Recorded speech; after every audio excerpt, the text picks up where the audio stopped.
साथियों, जय भीम, नमो बुद्धाय। आज मैं आर्टिकल 14 संविधान की धारा समानता का अधिकार है, इसमें 14 है, इसके बारे में मैं बताना चाहता हूँ। आर्टिकल 14 आखिर है क्या? साथियों, आर्टिकल 14 की हमें ज़रूरत क्या पड़ी? तो बाबा साहब ने जब संविधान बना रहे थे तो देखा कि यहाँ तो दलितों, पिछड़ों, आदिवासी और कई जाति में बटा हुआ देश है, ऊंच नीच का भेदभाव है, अमीर गरीब का भेदभाव है। मैंने भारत में अपने ही लोग एक दूसरे को गुलाम बना कर रखे थे, जिससे एक खास बड़े वर्ग जो है इसका जो बहुत बड़ा खमियाजा भुगतना पड़ रहा था। उन्हें समानता का अधिकार नहीं मिलने की वजह से वो सही काम नहीं कर पा रहे थे, उनकी जो जरूरी चीज़ें हैं वो ना पूरा हो रही थी। ऐसे स्थिति में आर्टिकल 14 का जो है वो जो है ज़रूरत समझे और जो है उसके लिए वो जो है आगे की ओर काम करना। संविधान बनाते वक्त बाबा साहब की जब जिम्मेदारी मिली, उन्होंने सोचा कि जो बड़े वर्ग हैं, दलित, पिछड़े, आदिवासी, अल्पसंख्यक, उनको बहुत ज़्यादा प्रताड़ना किया जाता है कुछ खास लोगों के द्वारा। जाति सूचक बातें बोल के, जाति सूचक गालियाँ दे करके, ऊंच नीच का भेदभाव रख के, गुलामी वाली तरकीब दिखा करके उन्हें काम तो करने पड़ता है, लेकिन जो है उन्हें वो अधिकार नहीं मिला है। उन्हें मार भी खाने पड़ता है और कोर्ट में उनको अधिकार नहीं है कि जाकर केस कर सकते हैं। इस तरह का उन्हें हर तरह से प्रताड़ना किया जाता था। उनको उचित अपने कमाई का मुआवजा नहीं मिलता था, जिससे वो मर जाते थे।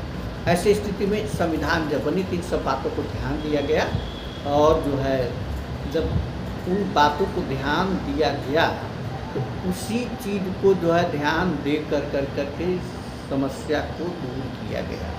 समस्या दूर यही हुआ कि जो संविधान में आर्टिकल 14 का प्रयोग किया गया, जिसमें लिखा हुआ है समानता का अधिकार, सबको बराबर अधिकार। ये आर्टिकल 14 में ही समानता का अधिकार की बातें लिखी गई है, जिससे संविधान में इस कानून को बनने के बाद अब राजा हुआ रंग एक बराबर की चीज़ें हो गई। अब जो है कोई छुआछूत का भेदभाव करने पर संविधान 14 में दंड देने का प्रावधान है।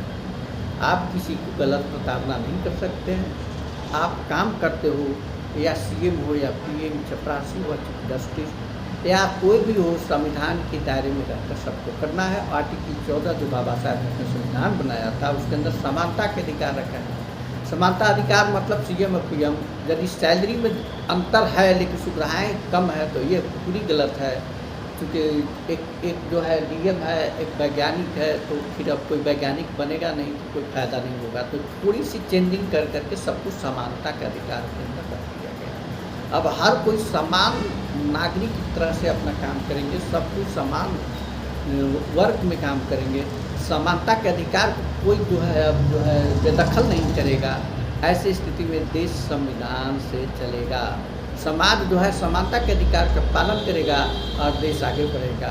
यही असली हक है, असली सच्चाई है, असली जो है हम लोगों का जरूरी है। अतः आर्टिकल 14 से हमारा देश बहुत आगे बढ़ेगा, ये बाबा साहब ने सोचा था। लेकिन बाबा साहब ने लास्ट में कोई भाषण में ये भी बोला था कि जिस कानून को हमने बनाया है, कानून को चलाने वाला कहीं गलत आ गए तो समानता के अधिकार जो हमने बनाया है उसका मिसगाइड होगा, मिसयूज होगा, यानी फिर से गुलामी की कगार पर यहाँ के जो लोग हैं, जो दबे कुचे लोग हैं, दलित, पिछड़े, आदिवासी जातियाँ हैं या और लोग हैं, उनको जो है सभी लोग हैं, मैं ये नहीं जात भी नहीं जा रहा हूँ, हर लोगों का मैं मकसद रखता हूँ कि जो है समानता के अधिकार, किसी के साथ कोई छुआछूत या किसी तरह के दबाव की बात नहीं चाहिए। बाबा साहब ने सबके अधिकार बराबर किए हैं और सब एक दूसरे से अपना भाईचारा बनाए रखें, यही मेरा कहना है। और आर्टिकल 14 का प्रयोग जरूर करें। आर्टिकल 14 से फालतू नहीं जाए। आर्टिकल 14 से फालतू जाते हैं तो कभी भी आपको धोखा हो सकता है। कोई भी आपको कानूनन जो है आपको पीस सकता है, क्योंकि आपने आर्टिकल 14 का उल्लंघन किया। अतः आप जो है चपरासी अतिप्रति सबकी मान और सबको इसका अपराध कर करके आगे बढ़ने की कोशिश करेंगे ही। बाबा साहेब भीमराव अम्बेडकर का मानना था, अभी भी देश को नहीं मानना है। जय भीम, नमः बुद्धाय। आप मेरे चैनल को ज़्यादा से ज़्यादा शेयर सब्सक्राइब करेंगे और अगले वीडियो अगले बात में ज़रूर हम बताएंगे कि कानून को किस तरह से पालन हो, इसके बारे में बताएंगे। जय भीम, नमः बुद्धाय।